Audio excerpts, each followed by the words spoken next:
Hello, what is up mga ma'am, sir, ma'am? Ako po si Ralph C. Fry, isang visual artist from Manila. And today we are going to unbox and review the Revoltech Amazing Yamaguchi Agent Venom and Agent Anti-Venom from CT Toys. So mga ma'am, sir, this is a bootleg.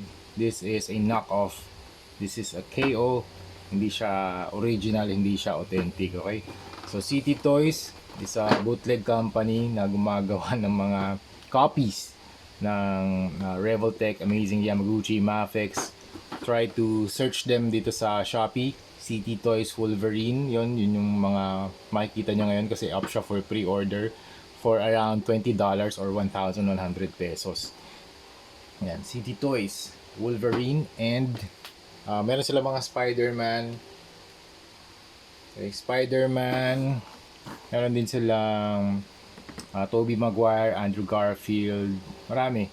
So search nyo CT Toys sa Shopee, makikita nyo itong dalawang to. So get your CT Toys now kasi baka meron silang mga issue. I think they have copyright issues with Marvel right now. So kaya ako kumuha kasi baka hindi na sila makabalik sa market. Kaya if I have an extra, if I see an extra copy of these two, kinuha ko na sa Facebook Marketplace ko to nakuha. Shout out to Sir BJ na lang, Sir BJ and code name. Sir BJ, thank you very much for the super cool. Buti nagkaroon pa siya ng isang stock kasi yung ito out of stock na last siguro mga 3 days ago eh. So ito yung box, dapat meron CT Toys ha. Ayan. Okay, tara buksan natin. So yung artwork dito sa front, Agent Venom, Revoltech Amazing Yamaguchi, Agent Venom CT Toys. Dito shot of the comic book illustration. Dito rin comic book illustration din. They got it straight from the comics. Tapos ang dami niyang optional parts. Okay, open na natin yan. Okay. So ang daming trays. Actually marami siyang trays. So first tray, dito yung action figure. Ang dami accessories. Tapos meron ka pang base. Okay, this is the base. And then, daming kamay. Nakuha ko to ng 2,100 isa.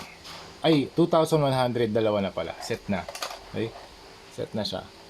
Ito, ang dami accessories mga tentacles. 1, 2, 3, 4, 5, 6, 7, 8. So, buksan na natin. Para makita natin lahat ng lahat ng accessories. Okay? Pero bago yun, pipicturean ko muna para alam natin kung paano ko siya babalik din. Okay? Okay, picturean muna natin. Tapos yung mga kamay. And then you have the base. Tapos meron ka pang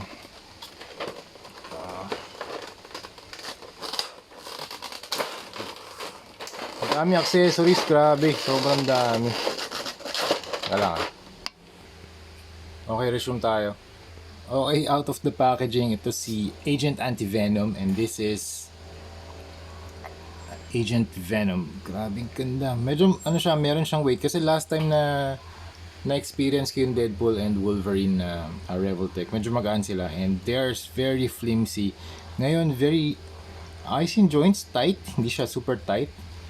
And walang loose na parts. So yun yung maganda dito, walang loose na parts kasi yung last na experience ko sa Revoltech na Deadpool and Wolverine, ang daming loose na parts. So once na paghawak mo pa lang, nagkakaroon na siya ng mga falling na parts.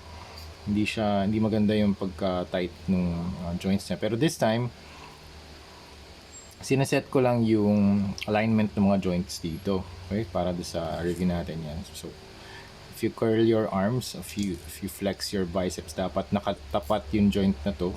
If you bend it dun sa arm, so dapat ganyan yung pagbend niya.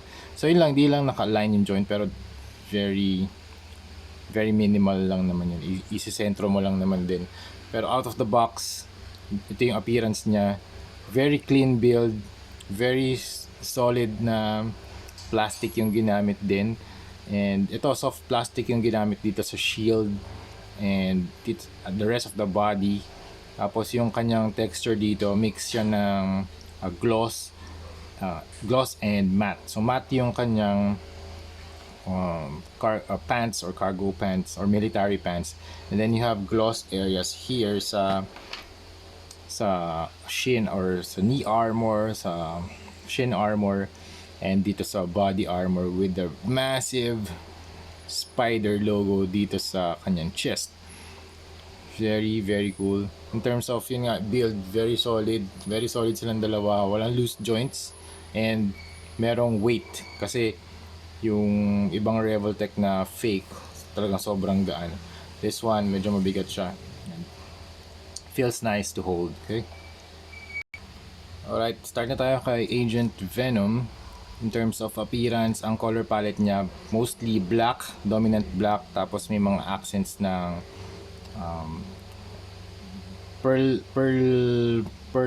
pearlescent white. Yep.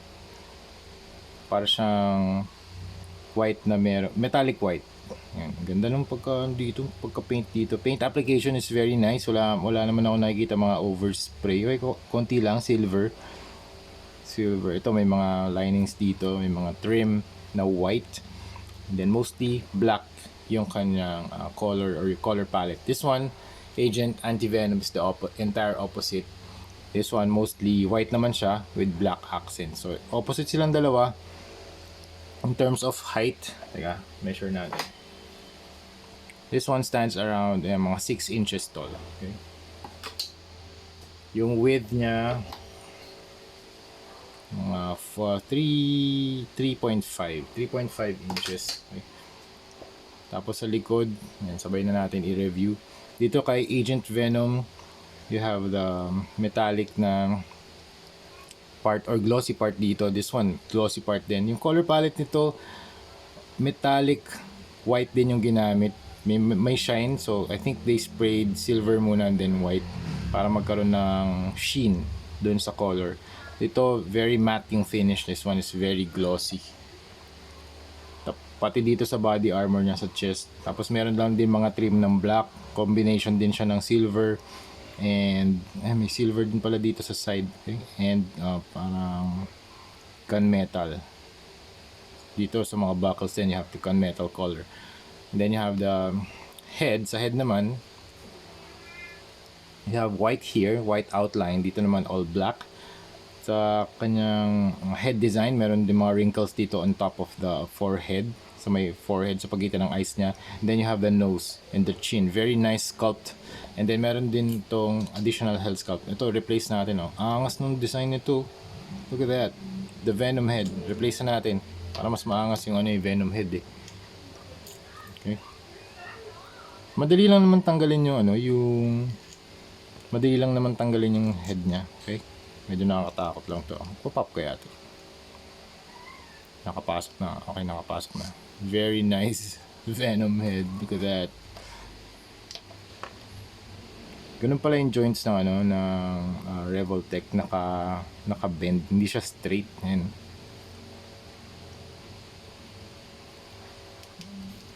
So baka masira lang siya. Hindi naman. Nakatakot no pag naka-bend niya. Okay, nag-exert lang ako ng tamang pressure para mapasok natin yung head ni Venom. Okay. Dito naman sa collar design, ang laki ng space dito. Ang ganda ng collar design niya. Namamaneuver din siya for articulate additional range of motion. Kasi pag ito nakadikit sa scalp, medyo mahihirapan yung head na gumalaw.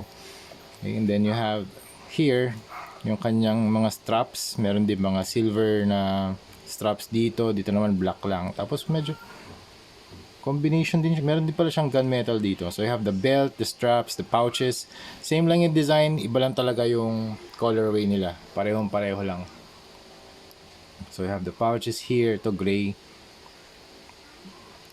Tapos dito merong spikes. Dito nga, ang main difference nito, color palette, and then sa shoulder armor, meron si Agent Venom na spikes.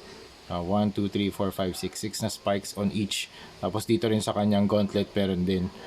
And then dito rin sa legs. Okay? Dito kay Anti-Venom wala. Look at the sculpt dito sa Agent sa Venom heads. shiny white or metallic white itong kanyang head, and very nice head sculpt design. Look at that. Ganda ng pagkaka-design dito. Very clean paint also. Grabe yung ganda. Ganda ng bootleg na to. Wow. Angas. And holding them both na magkatabi. Gandang ano ito, gandang display nito sa inyong Venom collection. If you're collecting Marvel na action figures, this is a very nice addition sa collection. Meron din siya logo sa likod. And then what else? Dito yung mga straps, meron din nag-extend sa likod ng kanilang legs. And then yung boot design, yun nga dito merong spikes, dito wala. Feet, meron din siyang mga threads for additional grip. Okay, accessories. Dami accessories, grabe. Both na accessories actually pareho lang, iniba lang yung kulay. Pareho lang dito, meron silang parang some sort of a grenade launcher type. Tapos meron din silang weapon sharp or some sort of a small sword weapon na pwede mo i-wield dito sa kamay. Lots of guns, dami nilang baril, you know. Okay naman yung guns nila, very well sculpted, very sharp sculpt. Ayan. Astig to pag dry brush. That's kasi lalabas pa yung edges ng nung sculpt. And then super nice na dami nilang alt hands. Look at that. Ilan to? 1 2 3 4 5 6 7 8 9 10 11 12 na alt hands. Pati dito kay Agent Anti-Venom, ganun din. And then what I like here, meron silang handle, alt hand na handle para, or container para mahawakan yung mga alt hands. That's very nice kasi ito baka usually itong mga alt hands na ganito kaliliit usually nawawala kasi itong mga mamsir dapat i-store ka agad natin. Very nice touch para mas maiwasan din yung pagka misplace ng mga mas maliliit na accessories. Meron din sila mga pouch. Dito gray, dito naman white. Pouch is very detailed too. Meron pang mga straps. Tapos alam ko meron pa silang baril. Ito yung gun na pwede mo ilagay dito sa pouch nya. Wait lang. Something like this. Ayan. Para mukha siyang nakapasok sa holster. Ayan. Yun din kay Anti-Venom, meron din siya. Meron din sila mga web shooter effect na pwede natin equip dito sa kanilang hands. And then you also have the blast effects na pwede ikabit sa mga baril. Tama ba? Is that guns? Ito.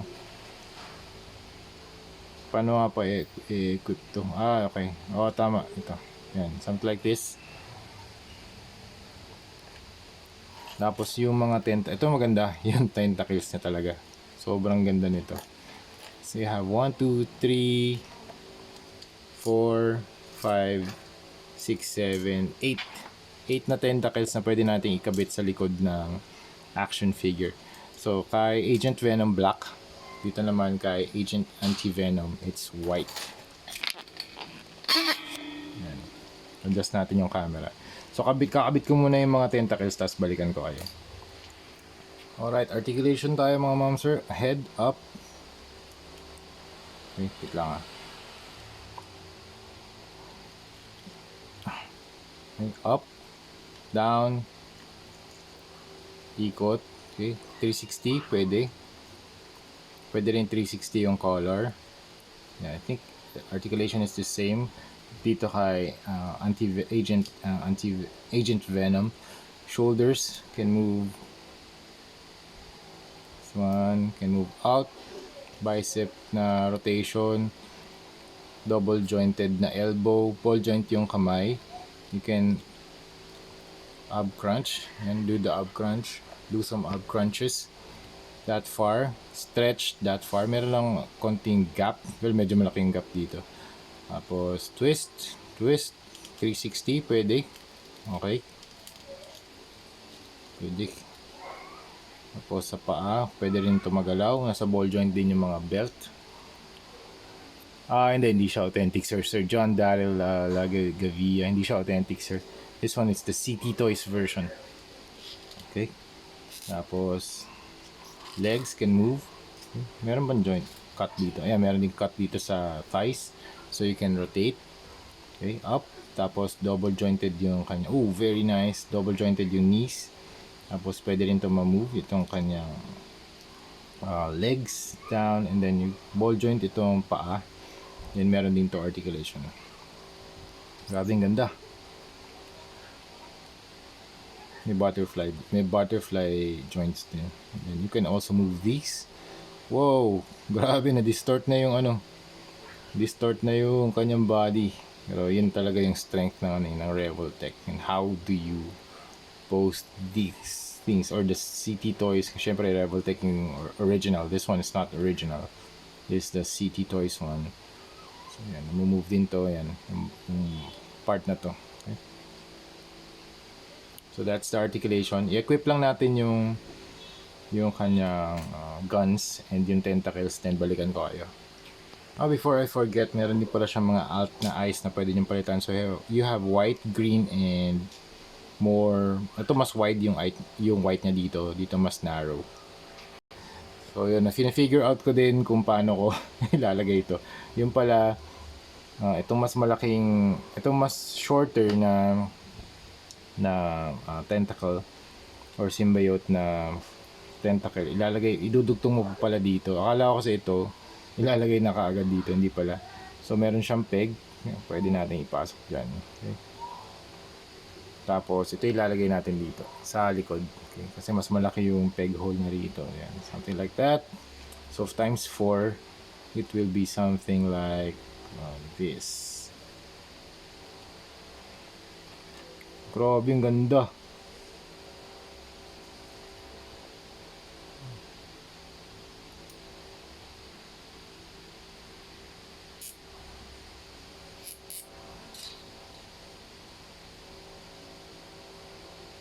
Putik yan. Napakalupit.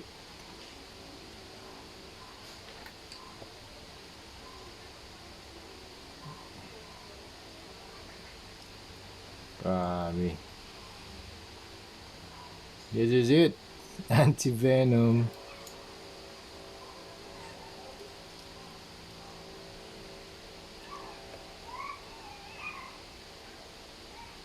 Teka, lapag muna natin siya. Ito naman, gawin naman natin tong white. Okay, ito na yung ating final post for our toy review. Grabe. Sobrang enjoy post ito si CT Toys na Agent Venom and Agent Anti-Venom. So yung nagkaroon lang ako ng struggle dun sa pagkabit ng mga tentacles sa likod, pero once na nakabit niya na yung connections dun sa both na tentacles, wala nang problema mga ma'am sir. They are super tight, di ba? Wala namang loose na joints, you know. Very very nice na mga connections, not super tight, not loose. Tamang-tama lang para ma-post nyo yung mga tentacles, yung arms, yung blast effects. These are very very cool na action figures yan. Kumuha na kayo mga ma'am sir. CT Toys na Agent Venom and Agent Anti-Venom. Look at that. They are very very nice.